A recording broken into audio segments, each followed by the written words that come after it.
सिंध के वॾे वज़ीर सैयद मुराद अली शाह के ठठ ठांगरनि ते हर साल अरबें रुपयनि की बजट ख़र्च थियण जो इंकशाफ थियो आहे, जॾहिं त हिन साल भी सीएम हाउस सिंध के मिलियल 13 अरब रुपयनि की ठठ ठांगरनि वारी शाही बजट में 4 अरब 93 करोड़ रुपयनि जो नओं हेलीकॉप्टर ख़रीद कयो वेंदो ऐं 7 करोड़ 93 लख रुपयनि जूं नयूं गाॾियूं ख़रीद कयूं वेंदियूं, जॾहिं त इन्ही खां अलावा 20 करोड़ रुपया एयर ट्रांसपोर्ट जी मद में पिण रखिया विया आहिनि। इन्ही सिलसिले में जागीरदार न्यूज़ के मिलियल सरकारी दस्तावेज़नि मूजब हिन साल 2024-25 लाइ सिंध के वॾे वज़ीर सैयद मुराद अली शाह के टोटल 13 अरब रुपयनि की ठठ ठांगरनि वारी शाही बजट मिली वई आहे, जंहिंमें सूबाई एग्ज़ेक्टिव बजट 6 अरब 72 करोड़ 38 लख 67 हज़ार रुपयनि जी आहे, जॾहिं त ख़ुदि सीएम हाउस सिंध जी हिन साल जी बजट 1 अरब 32 करोड़ 92 लख 32 हज़ार रुपया आहे।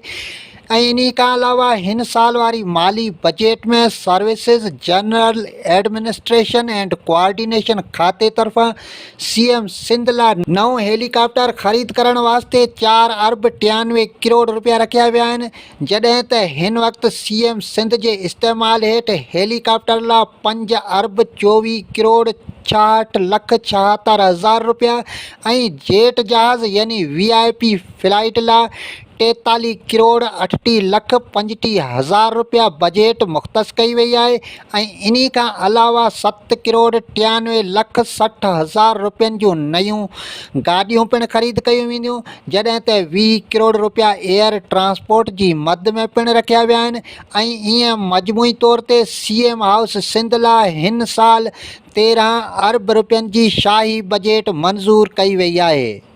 सरकारी दस्तावेज़नि मूजब वज़ीर आला सिंध के लग्ज़री गाॾियुनि खां अलावा शाही सवारी लाइ जेट जहाज़ ऐं हेलीकॉप्टर पिण मिलियल आहिनि, जिन ते हर साल अरबें रुपया ख़र्च कया वञनि था ऐं जिन जी budget services general administration and coordination खाते में रिलीज़ थींदी आहे ऐं हिन साल जी टोटल सूबाई एग्ज़ेक्टिव बजट 6 अरब 72 करोड़ 38 लख 67 हज़ार रुपया आहे, जंहिंमें सीएम सिंध यानी वज़ीर आला सिंध जे हेलीकॉप्टर वारी सवारी जी टोटल बजट 5 अरब 24 करोड़ 66 लख 76 हज़ार रुपया आहे ऐं इन्ही हेलीकॉप्टर लाइ 25 ऑफिसरनि समेत टोटल 41 मुलाज़िम रखियल आहिनि, जंहिंमें 1 चीफ पायलट ऐं 7 पायलट शामिल आहिनि ऐं हिन साल जी बजट में हेलीकॉप्टर जी ऑपरेटिंग लाइ 7 करोड़ 91 लख 46 हज़ार रुपया रखिया विया आहिनि, जॾहिं त ट्रेवल एंड ट्रांसपोर्ट ते यानी सफ़री ख़र्चनि लाइ 4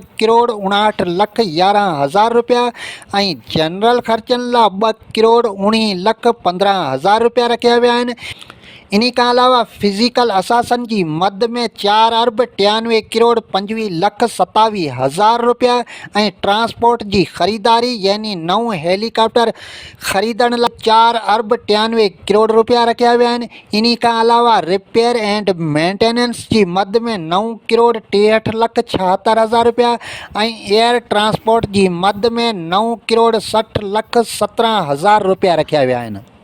दस्तावेज़नि मूजब सीएम सिंध के सवारी लाइ हेलीकॉप्टर खां अलावा हिकिड़ो जेट जहाज़ पिण मिलियल आहे, जंहिंखे VIP फ्लाइट जो नालो ॾिनो वियो आहे, जंहिं जेट जहाज़ जी हिन साल जी बजट 43 करोड़ 38 लख 25 हज़ार रुपया आहे ऐं इन्हीअ जेट जहाज़ लाइ 9 ऑफिसरनि समेत टोटल 38 मुलाज़िम मुक़ररु थियल आहिनि, जंहिंमें जहाज़ खे हलाइण लाइ हिकिड़ो चीफ पायलट, हिकिड़ो पायलट ऐं 2 को पायलट मुक़ररु थियल आहिनि ऐं जहाज़ जे ऑपरेटिंग लाइ हिन साल जी बजट में 8 करोड़ 38 लख 99 हज़ार रुपया रखिया विया आहिनि, जॾहिं त हिन साल ट्रेवल एंड ट्रांसपोर्टेशन यानी सफ़री ख़र्चनि लाइ 5 करोड़ 96 लख 45 हज़ार रुपया ख़र्च कया वेंदा ऐं इन्ही खां अलावा जहाज़ जे जनरल ख़र्चनि लाइ 1 करोड़ 87 लख 75 हज़ार रुपया पिण रखिया विया आहिनि। रिपेयर एंड मेंटेनेंस जी मद में 20 करोड़ 15 लख 42 हज़ार रुपया रखिया विया आहिनि।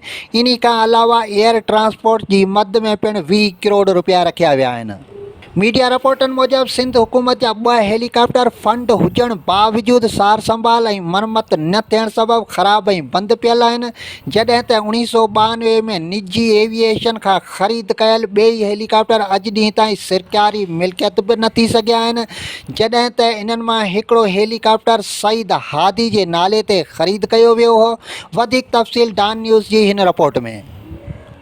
सिंध हुकूमत के करोड़ों रुपए मालियत के 2 हेलीकॉप्टर्स मेंटेनेंस न होने के बायस ताहाल खराब खड़े हैं। ऑडिटर जनरल की ऑडिट रिपोर्ट डॉन न्यूज़ ने हासिल कर ली है। मजीद बात करते हैं डॉन न्यूज़ के नुमाइंदे खावर हुसैन से। खावर, बताइएगा हेलीकॉप्टर्स की मरम्मत क्यों नहीं हो सकी? जी, ये 2 हेलीकॉप्टर हैं जो कि वजीर आला सिंध की उसमें हैं। वजीर आला सिंध की जानिब से इसकी मेंटेनेंस करवाई गई थी, स्पेशल ग्रांट भी करवाई गई थी साबिक चीफ मिनिस्टर के दौर में, लेकिन उसके बावजूद ये दोनों हेलीकॉप्टर जो हैं वो खराब पड़े हुए हैं। इनकी मिल्कियत के हवाले से भी एक तनाज़ा है जो ऑडिटर जनरल की रिपोर्ट में सामने आया है कि अभी तक ये सिंध हुकूमत की मिल्कियत भी नहीं बन सके। ये हेलीकॉप्टर 1992 में सिंध हुकूमत ने खरीदे थे, लेकिन अभी तक इनकी मिल्कियत जो है वो सिंध हुकूमत के नाम पर नहीं हो सकी। एक हेलीकॉप्टर जो है वो सईद हादी के नाम पर खरीदा गया था, जबकि दूसरा हेलीकॉप्टर की जो मिल्कियत है वो भी अब तक सिंध हुकूमत के नाम पर नहीं हो सकी है।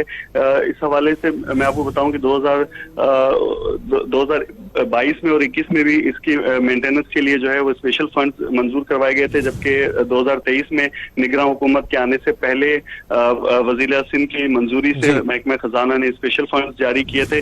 ताहम ये दोनों हेलीकॉप्टर खराब हैं, जिसकी वजह से हाल ही में निगरान वज़ीर आला को जो अपना सक्खर में दौरा करना था, 2 बार वो सक्खर गए हैं। एक बार वो बलोचिस्तान से हेलीकॉप्टर उन्होंने मांगा और दूसरी दफा जो है वो PF का हेलीकॉप्टर लेकर उन्होंने सक्खर का दौरा किया, जो अभी हाल ही में सक्खर में जो लिटरेचर फेस्टिवल था उसमें वो शिरकत के लिए गए थे। जी, बहुत शुक्रिया खावर हुसैन अपडेट करने के लिए। मीडिया रिपोर्टनि मूजिबि हेलीकॉप्टर ऐं जेट जहाज़ जे बजटनि में वॾे पैमाने ते मुबैना करप्शन पिणु थींदी रही आहे ऐं माज़ी में आडिट इख़्तियारनि 17 करोड़ रुपयनि जी मुबैना करप्शन, बेज़ाब्तगियनि ऐं बेक़ाइदगियनि जी निशानदेही कई हुई, पर उन जो बि अॼु ॾींहं ताईं को बि खड़तेल न निकितो आहे ऐं न ई अॼु ॾींहं ताईं उन्हनि ज़िम्मेवारनि ख़िलाफ़ का कार्रवाई थी सघी आहे। वधीक तफ़सील समा न्यूज़ जी हिन रिपोर्ट में। वज़ीर आला सिंध के हेलीकॉप्टर के 1 साल में 17 करोड़ के अखराजात, ऑडिटर्स ने अखराजात को खिलाफ ज़ाब्ता करार दे दिया। इस पर मजीद बात करेंगे समा के नुमाइंदे खुसूसी मंसूर मुगैरी से। मंसूर, इतनी शाह खर्चियाँ क्या वजूहात हैं? देखें, ये बहुत बड़े अखराजात हैं जो चीफ पॉलिट ऑफिसर और उनके दफ्तर के अफसरान ने किए हैं। 1 साल में 17 करोड़ रुपए से ज़ायद के अखराजात हैं, जिसपे ऑडिटर्स ने एतराज़ात उठा दिए हैं। उन्होंने क्लियरली लिखा है कि इन्होंने कोडल फॉर्मेलिटीज पूरी नहीं की गई हैं। हेलीकॉप्टर की मरम्मत के लिए PAE से जो उन्होंने 11.5 करोड़ रुपए के अखराजात किए हैं, उसमें उन्होंने लिखा गया है कि किसी किस्म की जो फॉर्मेलिटी है, जो कवायद है, उनको पूरा किए बगैर ही उन्होंने ये अखराजात कर दिए। जबकि अफसरान ने पेट्रोल जो हेलीकॉप्टर के लिए खरीदा है, कोई 1 करोड़ 83 लाख रुपए, वो भी एक ही कंपनी से खरीदा गया। अगर दीगर कंपनियों से खरीदी जाती, बिड मांगे जाते तो उससे कीमत में भी फर्क आता, तो इसको भी उन्होंने खिलाफ कवायद करा दिया है। जबकि अफसरान की बैरून मुल्क तरबियत पर भी उन्होंने सवाल उठा दिए कि उन पर जितने पैसे खर्च किए गए उसके अप्रूवल नहीं है और उनको इतने पैसे खर्च नहीं करने चाहिए। तो मजमूई तौर पर 17 करोड़ रुपए के अखराजात हैं, जिनको ऑडिटर जनरल ऑफ पाकिस्तान की टीम ने खिलाफ कवायद करा दिया है। ठीक है, अपडेट करने के लिए शुक्रिया मंसूर। दस्तावेज़नि मूजिबि CM हाउस सिंध जी हिन साल जी माली बजट 1 अरब 32 करोड़ 92 लख 32 हज़ार रुपया आहे, जंहिं मां 88 करोड़ 52 लख 80 हज़ार रुपया पघारनि जी मद में अदा कया वेंदा, जॾहिं त बाक़ी 44 करोड़ 39 लख 52 हज़ार रुपया चीफ मिनिस्टर हाउस ते ख़र्च कया वेंदा।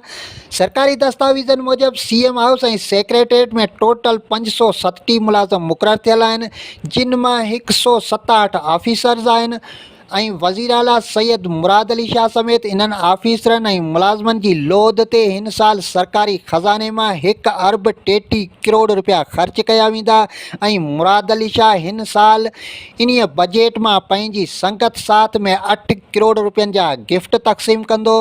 गाॾियुनि जी तेल ऐं भाड़नि ख़र्चनि ते 8 करोड़ 30 लख रुपया ख़र्च कया वेंदा, 2 करोड़ रुपया मानी टिकी ऐं डाइटिंग फूड ते ख़र्च कया वेंदा। 60 लख जे लॻभॻि यूटिलिटी बिलनि ते ख़र्च कया वेंदा। 1 करोड़ 27 लख सार संभाल ऐं जासूसी ते पिणु ख़र्च कया वेंदा। 2 करोड़ 34 लख रुपया ग्रांट ऐं सब्सिडीज़ जी मद में ख़र्च कया वेंदा। 8 करोड़ रुपया ट्रांसफर्स जी मद में ख़र्च कया वेंदा। 10 करोड़ खां मथे फिज़िकल असासनि ते ख़र्च कया वेंदा।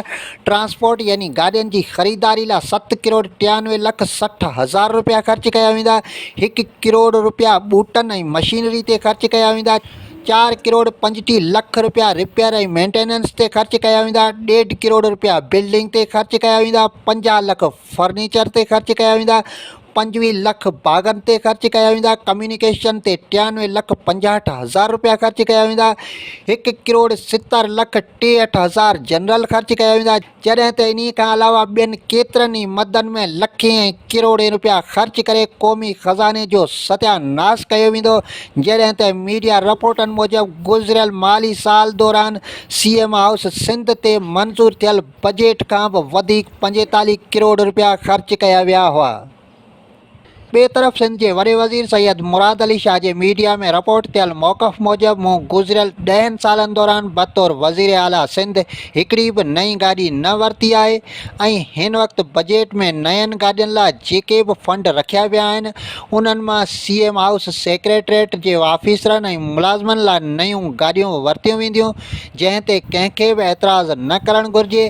बाक़ी वज़ीर आला हाउस में मुख़्तलिफ़ अहम वफ़द अचनि था, उन्हनि खे अजरकूं या गिफ्ट वग़ैरह ॾियण ते ॿियनि समूरनि सूबनि खां घटि पैसा रखिया आहिनि, उन करे उन ते बि एतिराज़ न करणु घुरिजे। मुराद अली शाह मूजिबि हिन भेरे सिंध हुकूमत सोचे सम्झे ऐं वॾी जफ़ाकशी बैदि अवामी बजट पेश कई आहे जंहिंजी वधि में वधि साराह करणु घुरिजे।